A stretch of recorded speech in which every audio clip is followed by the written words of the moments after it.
So after the referral from Clinton Township in the state of Michigan, US EPA did a half-mile reconnaissance of the footprint of this site to stabilize the site. So we collected lithium-ion batteries, compressed gas cylinders, cans of ultra-refined butane, items that were involved in the fire and explosion. We did, throughout the community in a half-mile radius, we did a survey of any potentially contaminated blast debris, brought it back to the site, characterized what the hazardous waste streams were, and then once that happened, we had disposal activities that we conducted in May, close to 4,000 compressed gas cylinders of N2O, nitrous oxide, 3 55-gallon drums of lithium-ion batteries, and 30 intact cans of ultra-refined butane were sent off-site for proper disposal. In the meantime, EPA's Office of Regional Counsel has been negotiating with a potentially responsible party to do a voluntary cleanup. Those negotiations came to a standstill, so US EPA is now conducting a fund lead out here to remove the imminent threat to public safety, health, and the environment. Next question, please.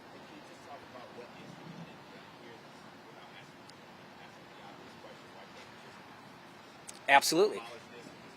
Absolutely. So what we have is ATF has accessed this forensic scene here. So there has been some limited forensic investigations.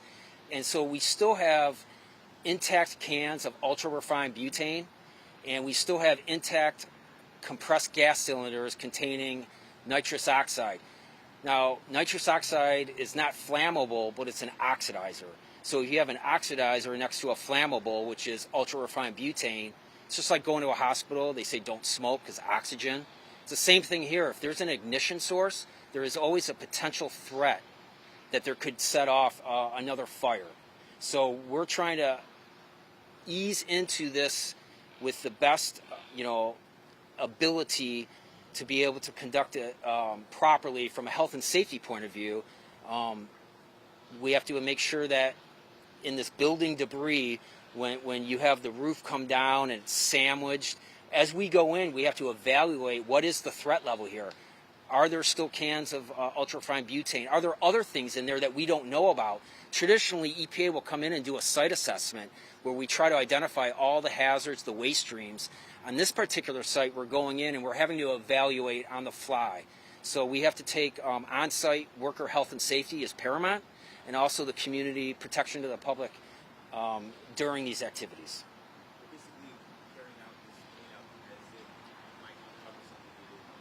Absolutely, we have to approach it. You don't know what we're going to find in there.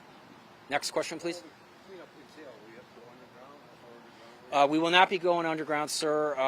Our efforts are going to be primarily to reduce the imminent threat, which would be the removal of everything above ground here, namely the compressed gas cylinders of N2O, cans of ultra-refined butane, and the lithium-ion batteries that are in the vape pens and the cartridges. That's also a hazardous waste as a disposal aspect. So when it goes back on the roads, there are DOT permits that are needed for disposal of lithium-ion batteries. So is that your priority to find those items, and at some point will that search be exhausted and someone else will clean up what you see right here? Can you explain that? Yeah, we are actually going to go in and start segregating all the hazardous materials, and we will be doing a full removal of everything that you see in the background. We plan on removing everything.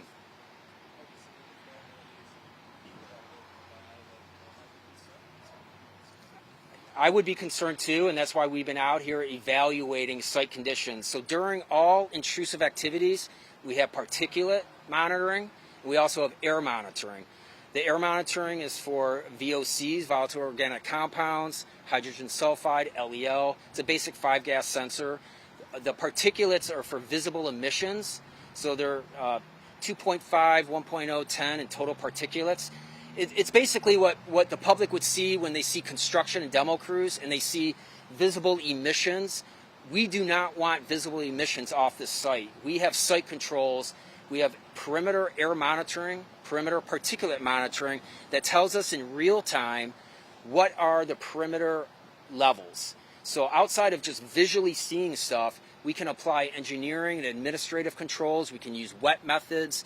We are very cognizant of how dense this area is in terms of the active commercial entities and residential subdivisions. Now, are you out? Yes, sir. Go ahead. What's the timetable for the cleanup? And I heard it was 100 days. Is that still holding? As of right now, we're projecting 100 on-site working days. So, we have holidays. We have contractors that per contracts have to come on site, come off site.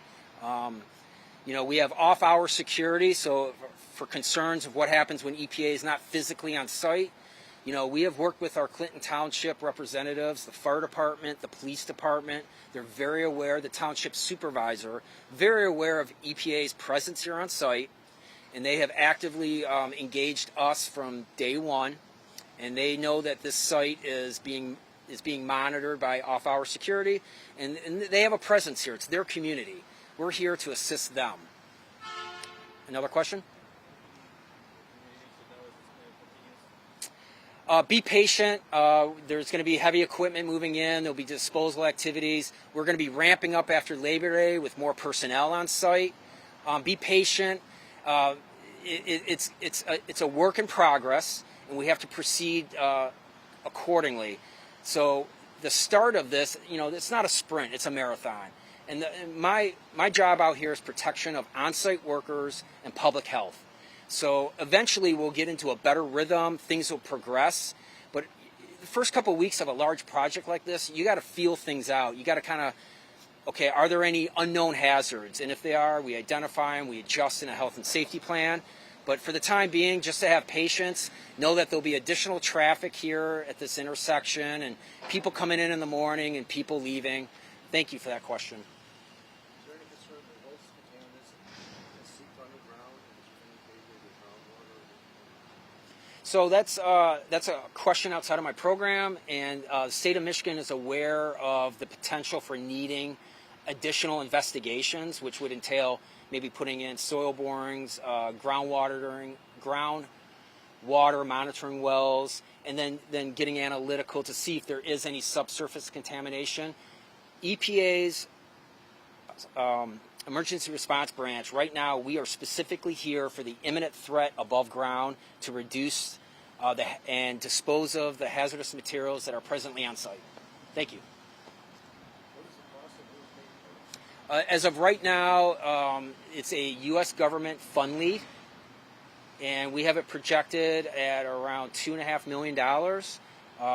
That can be adjusted as we come across unknown hazards, and we have to adjust accordingly. If we come across any unknown hazardous waste streams, which would the disposal costs would then be inflated. So it's a working number. It's a working number, but that's what we started with. You got to start somewhere, and that's our numbers to start with. Thank you. Are you out here because the owner of this property can't do this, or would you be out here anyway? Does that make sense? We would be out here anyway. I'll leave it at that. Absolutely. Thank you. Any other questions? Is there going to be any effort to recoup the costs from either the owner or the other entity? So EPA's attorneys in the Office of Regional Counsel, they have cost recovery methods. It's their job to identify potentially responsible parties and to be able to do cost recovery. That's another division of EPA. I'm here specifically to do the cleanup, but thank you for that question. Can you clarify the stage of the cleanup? You mentioned 100 days and ramping up after Labor Day. So as we stand here, I guess are you 10% in, 20% done with the job? Where are we in terms of the job? It's hard to say because until we actually get into a little bit further in and start seeing more of what we're dealing with, that would give me a better idea of percentage of exactly where we're at. We just started last week. We mobilized infrastructure personnel. We want to make sure our perimeter air monitoring, particulate monitoring, everything is, our site controls are established, right, before we start doing the work. So when I say we're ramping up after Labor Day, you're going to see a heavier presence of personnel in there doing a cleanup. So we're in the initial stages. That's the best percentage I'd give you. Are you surprised that all this stuff was here? Yes and no. Yes and no. I mean, people are supposed to follow the rules. This individual may not have followed the rules accordingly. Obviously, there's a stockpile of materials here that the local fire department did not know about, the state of Michigan did not know about, and different federal aspects that weren't known. So that is another aspect of this site, is the criminal investigation, and that's best to go to the Macomb County Prosecutor's Office or Clinton Township to address anything of that concern. I can't speak on behalf of the responsible parties and their business methods and what they were thinking.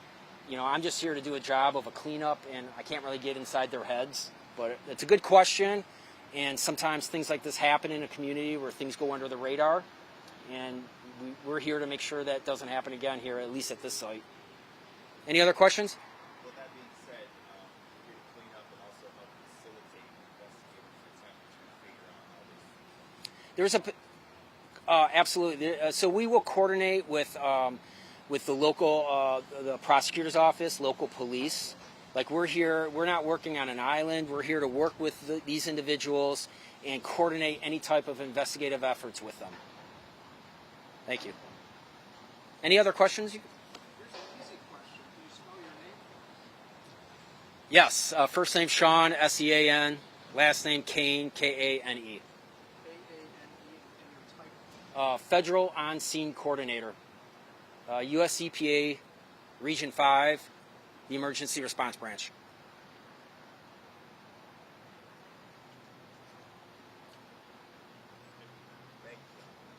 Thank you, guys. Thanks, everyone. And that was a live press conference from the Environmental Protection Agency talking about the cleanup happening right now at the former Goose Smoke Shop and Distributors warehouse. Officials say it will take at least 100 working days. If you remember, that smoke shop was at the center of a deadly explosion in Clinton Township earlier this year. A 19-year-old man was killed when he was hit by flying debris. Our Gino Vici is there right now for that press conference. He'll have much more on this for you in a live report coming up on CBS News Detroit at noon.